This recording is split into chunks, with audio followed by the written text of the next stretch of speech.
Buena parte de nosotros estamos con la resaca del Mundial de Fútbol, que como saben ustedes se realizó en tres naciones, Canadá, Estados Unidos y México. Y aunque este evento, digamos, de la decisión de partir el Mundial en más de un país ya tiene antecedentes, nunca había sido con tres naciones tan grandes territorialmente y donde los equipos tenían que correr distancias tan grandes para moverse de una sede a otra en la medida que iban clasificando.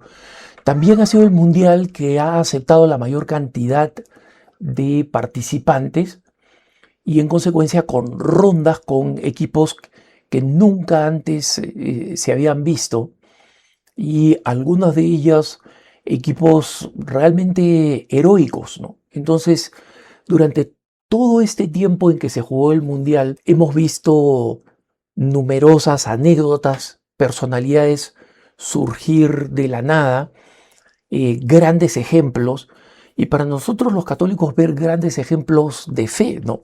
Futbolistas de auténtica fe, entrenadores como el entrenador de la selección española, por ejemplo, y no solo, ¿no? Varios otros, y personajes que también se convirtieron en totalmente emblemáticos y anecdóticos, ¿no? ¿Quién no conoce ahora al jugador noruego Haaland, ¿no? Y una de las anécdotas vinculadas a la figura de Haaland, por ejemplo, fue que una noticia de Associated Press revelando que en el Perú sí, ya se habían registrado más de 100 bebés que les habían puesto de nombre Haaland, ¿no? Y esto en América Latina no es raro que se escojan nombres de futbolistas famosos y en algunos casos extremos, pero en algunos casos incluso de equipos de fútbol, ¿no? Lo interesante es que, a pesar de las controversias que siempre hay, ha sido una experiencia humana, como siempre, interesante, ¿no? El heroísmo, el esfuerzo, el sacrificio, la nobleza por encima de la trampa muchas veces, la amistad por encima de la violencia, a pesar de que estas cosas ocurren, ¿no? Y ese es justamente uno de los elementos fascinantes del Mundial, es que se ve a la humanidad en su totalidad, con sus defectos, con los fouls crueles, eh, totalmente carentes de control, pero al mismo tiempo la nobleza de los que se disculpan, la nobleza de los que evitan cometerlos, y en consecuencia, como siempre, el Mundial deja, desde el punto de vista humano, un balance positivo. Independientemente de quién gane, de quienes hayan sido nuestros favoritos, el balance es un balance positivo. Y mucho ha tenido que ver el hecho de que vivamos un mundial donde las redes sociales han tomado muchas partes, múltiples partes, y se han convertido en vehículos para hacer conocer momentos de aventura, tanto dentro como fuera de los estadios, ¿no? ¿Quién no, quién no ha visto videos en redes sociales de los mexicanos bailando Gangnam Style, o sea, K-pop, ¿no? Con los coreanos que estaban de visita? Y como tras la eliminación de los coreanos, los mexicanos no mostraron más que gentileza, acogida, buen humor, el buen espíritu, aliento. Y esto sucedió también en muchas partes de Estados Unidos y de Canadá. Y en Estados Unidos ha sido particular en aquellos lugares donde se ha jugado y donde los locales no estaban muy familiarizados con el deporte. El deporte no es tan importante. Pienso en Kansas, por ejemplo, en la ciudad de Kansas City, y donde los jugadores que llegaron ahí para jugar en la sede recibieron una acogida fantástica simplemente porque los norteamericanos de Kansas, que son fanáticos del fútbol americano porque tienen un equipo campeón, ¿no? Los Kansas City Chiefs, y además siguen mucho el béisbol y también el fútbol americano universitario.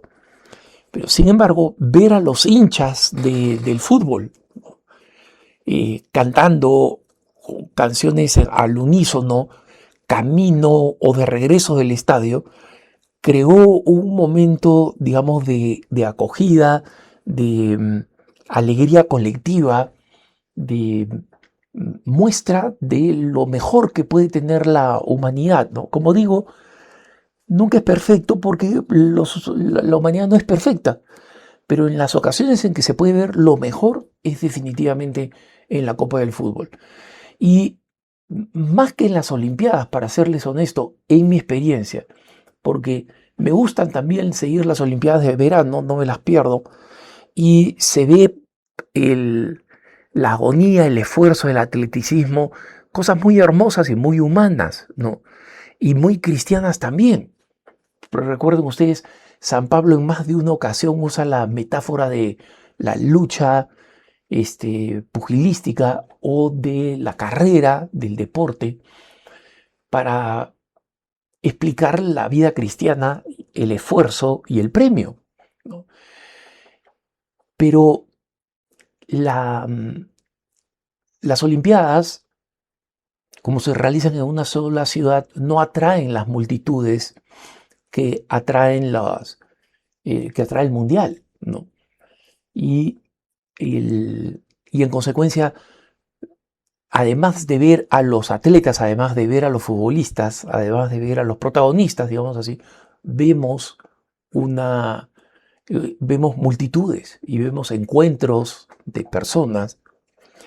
Y creo que algo que los católicos podemos tomar con alegría es que lo que vemos, todas las cosas buenas que vemos del mundial, son fruto de la imaginación de un hombre profundamente católico, ¿no?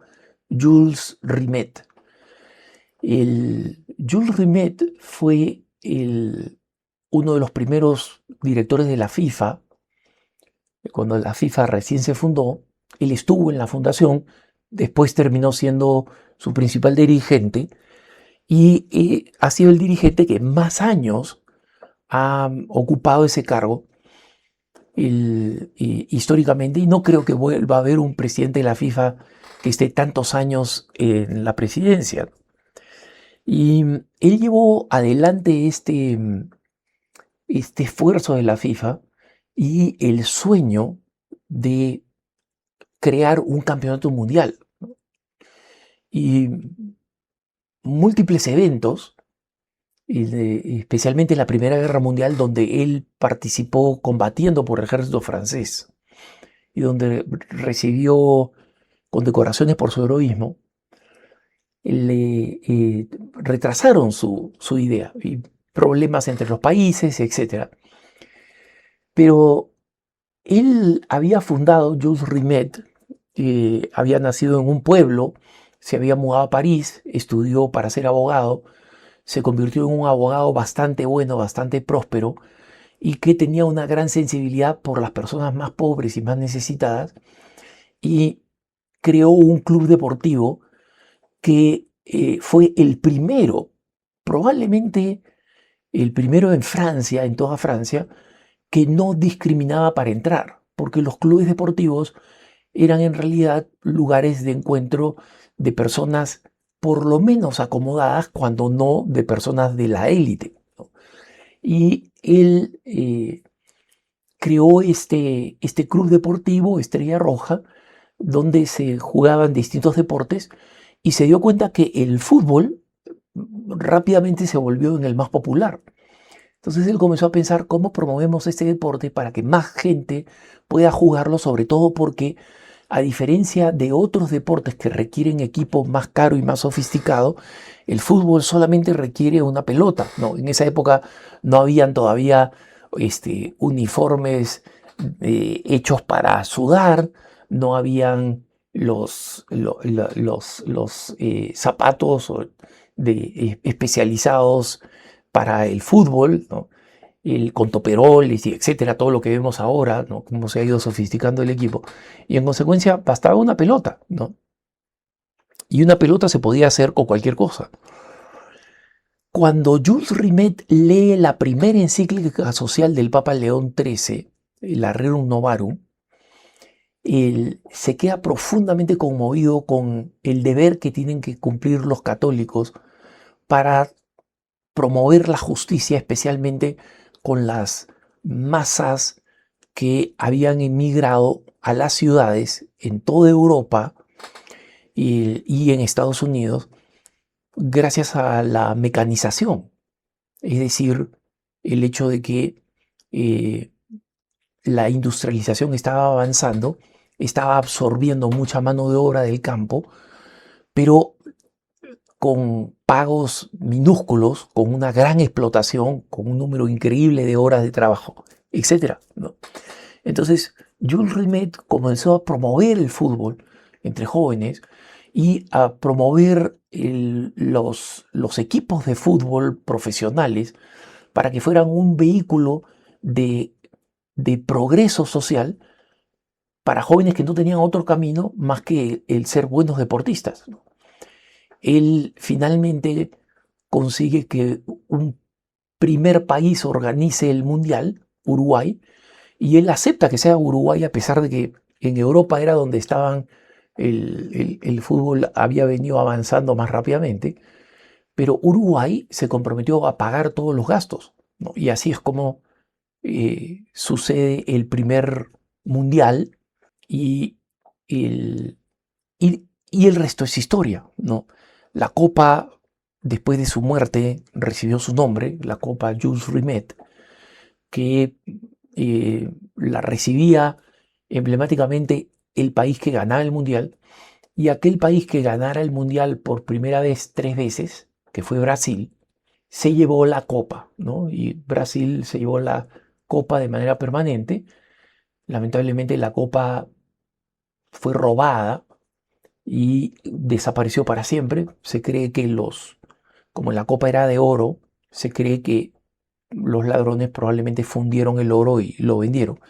Pero el hecho real es que debemos esta gran experiencia humana del mundial a un católico que no se sintió intimidado por la magnitud de lo que podía hacer, sino se sintió motivado por el mensaje de un papa que decía que la responsabilidad del católico tiene que mostrarse en la manera como hace todo lo que pueda para que la justicia prime allí en la realidad social que esté bajo su mando o a su alcance. Y ese sigue siendo el mensaje de la Iglesia para todos nosotros, especialmente los laicos. Y ahora sabemos la lección del mundial. Que tengas un buen día.